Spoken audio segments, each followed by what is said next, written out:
Hello दोस्तों, मंगोलों को कौन नहीं जानता। शायद ही आपको ऐसा इंसान इस दुनिया में मौजूद होगा जो हिस्ट्री में इंटरेस्ट रखता होगा लेकिन मंगोलों के बारे में नहीं जानता होगा।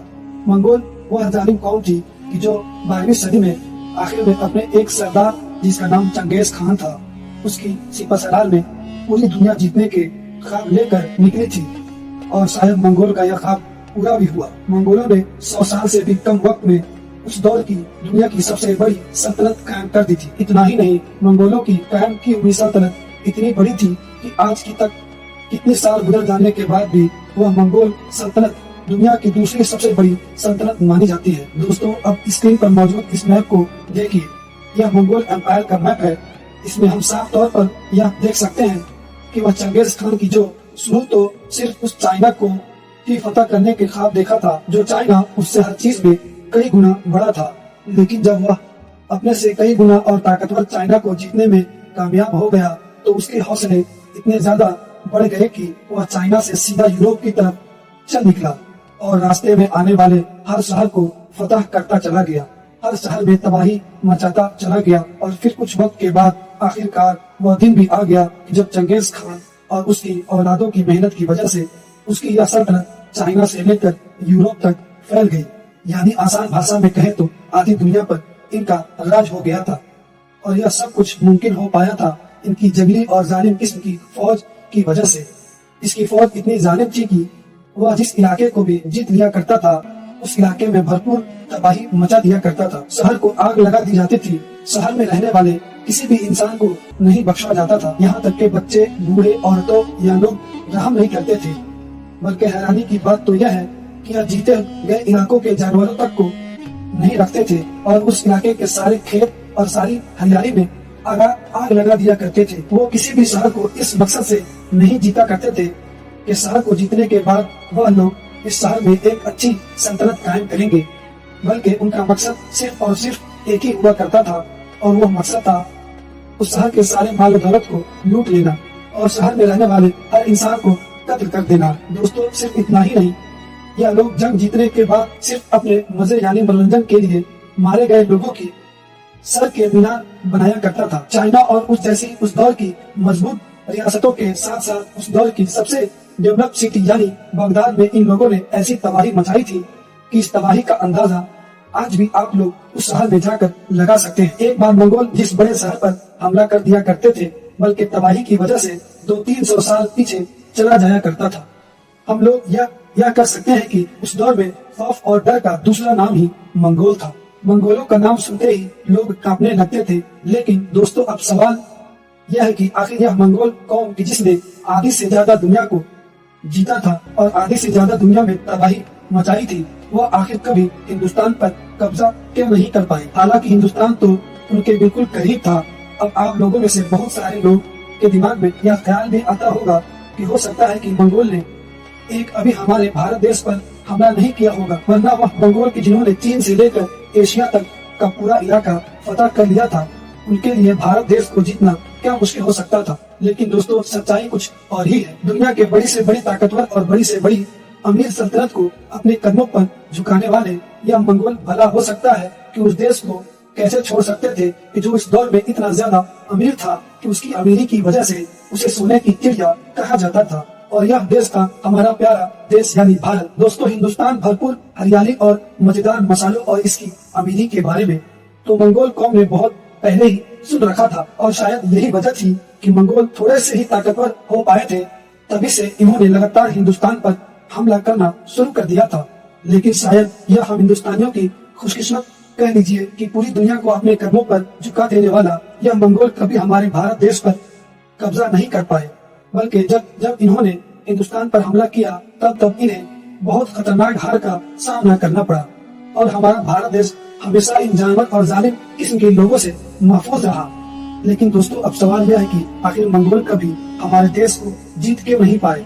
आखिर वह कौन इंसान था कि जो पूरी दुनिया में तबाही मचाने वाली मंगोल फौज और हमारे देश भारत के बीच में एक दीवार बनकर खड़ा हो गया था। और मंगोल लाख कोशिशों के बावजूद भी कभी इस इंसान को अपने रास्ते से नहीं हटा पाया। तो दोस्तों, मैं बात कर रहा हूँ 1296 ईस्वी में दिल्ली सल्तनत के तख्त पर बैठने वाले सुल्तान की, जिन्हें आज दुनिया सुल्तान अलाउद्दीन खिलजी के नाम से जानती है। दोस्तों, वैसे तो मंगोल ने अलाउद्दीन खिलजी के दौर से पहले ही हमारे हिंदुस्तान पर हमला करना शुरू कर दिया था और उनके यह हमले अलाउद्दीन खिलजी के दौर के बाद भी जारी रहा। लेकिन मंगोलों के इन सारे हमलों में से जो भी मेन हमले थे, यह खतरनाक हमले थे। इन हमलों के मंगोलों की पूरी ताकत के साथ और बड़ी फौज के साथ किया था।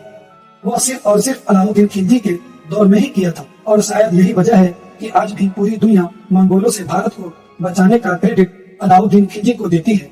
जिस दौर में अलाउद्दीन खिलजी दिल्ली के तख्त पर बैठा, यह वह दौर था कि जब मंगोल पूरी दुनिया में सुपर पावर बनकर उभरा था। उस दौर में मंगोल इतने खतरनाक और इतने ज्यादा ताकतवर बन चुके थे कि वह अपनी फौजियों की घोड़ों का मुंह जिस तरफ मोड़ दिया करते थे, वह सल्तनत खुद ब खुद उनकी सल्तनत में शामिल हो जाया करती थी। बड़ी से बड़ी होशियार फौज में भी यह हिम्मत बाकी नहीं रही कि मंगोलों का खुल्ला खुल्ला मुकाबला कर सके। अलाउद्दीन खिलजी को अभी सुल्तान बने हुए सही से एक साल भी नहीं हो पाया था कि मंगोल जैसी दुनिया की खतरनाक फौज ने उनकी सल्तनत के बॉर्डर पर भी दस्तक दे दी थी। यह वक्त था सन 1297 का लास्ट का और 1298 के शुरू का। मंगोल से निपटने के लिए सबसे पहले तो अलाउद्दीन खिलजी ने दिल्ली में रहने वाले हर आम और खास इंसान को अपने मजबूत किलों में महफूज किया और उसके बाद मंगोल की एक बड़ी फौज के मुकाबले में उलू खान और जफर खान की सिपहसालार में अपनी एक फौज भेजी। 6 फरवरी 1298 यह वह दिन था कि जब मंगोल और अलाउद्दीन खिलजी की फौज में बड़ी जबरदस्त जंग हुई और आखिरकार इस जंग में खिलजी फौज को जीत नसीब हुई थी और मंगोल जैसी ताकतवर और घमंडी फौज खिलजियों के सामने पीठ दिखाकर भागने पर मजबूर हो गई थी। दोस्तों, इस जंग में 20,000 से ज्यादा मंगोल फौजी मारे गए थे और हजारों की तादाद में ही मंगोलों को कैद करके दिल्ली लाया गया था। और मंगोलों पर अलाउद्दीन खिलजी की इस जीत की वजह से हिंदुस्तान के लोगों का अलाउद्दीन खिलजी पर और ज्यादा भरोसा बढ़ गया था। दोस्तों, इस जंग को हिस्ट्री में बैटल ऑफ जालंधर के नाम से भी जाना जाता है और यह हिस्ट्री में मंगोलों का इंडिया पर सबसे बड़ा अटैक भी माना जाता है। यानी ना तो इससे पहले कभी मंगोलों ने इतना बड़ा हमला किया था और न ही कभी भी बाद में भी इतना बड़ा हमला कर सकते थे। लेकिन दोस्तों, पूरी दुनिया जीतने वाली मंगोल फौज आखिर अपनी हार कैसे बर्दाश्त कर सकती थी। उसने जंग हारने के बाद फौरन दोबारा तैयारी शुरू कर दी और 1 साल से पहले ही यानी कुछ महीनों के अंदर ही 1298 के लास्ट में ही वह अपनी एक बड़ी फौज लेकर फिर से खिलजियों पर अटैक करने के लिए हिंदुस्तान दौड़े चले आए।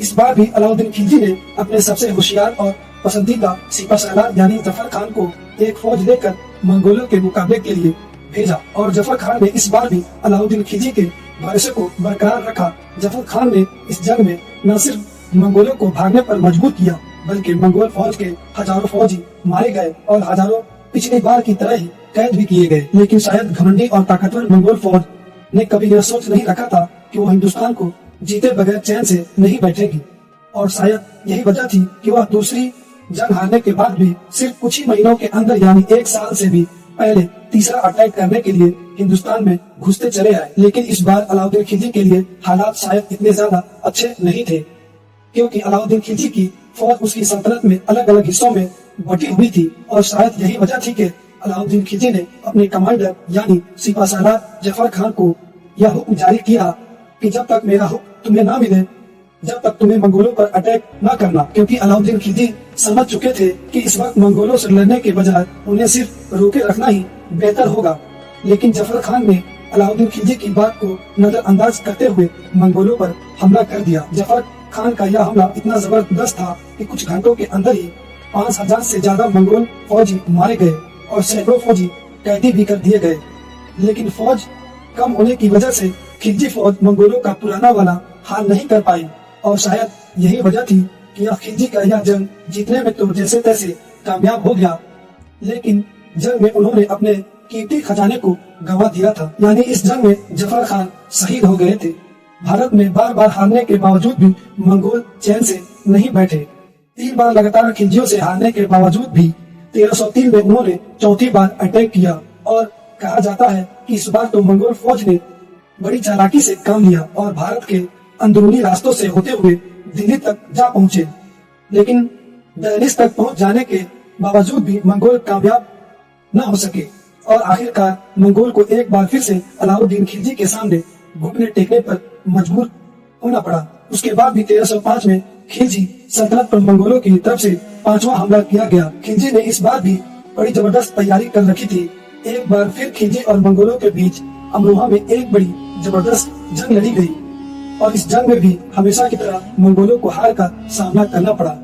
कुल मिलाकर हम सब यह कह सकते हैं कि अलाउद्दीन खिलजी के दौर में मंगोलों ने हिंदुस्तान पर कब्जा करने के लिए भरपूर कोशिश की थी, लेकिन वह हर बार नाकाम हुए थे।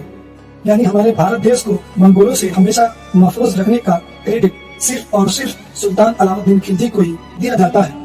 मगर अफसोस आज के दौर में कुछ फर्जी कहानी और मूवीज के जरिए से इस बहादुर और होशियार और अजीम सुल्तान को एक अय्याश और कातिल बादशाह के तौर पर दिखाने की कोशिश की जाती है और बदकिस्मती से कुछ लोग इन लोगों के बहकावे में भी आ जाते हैं।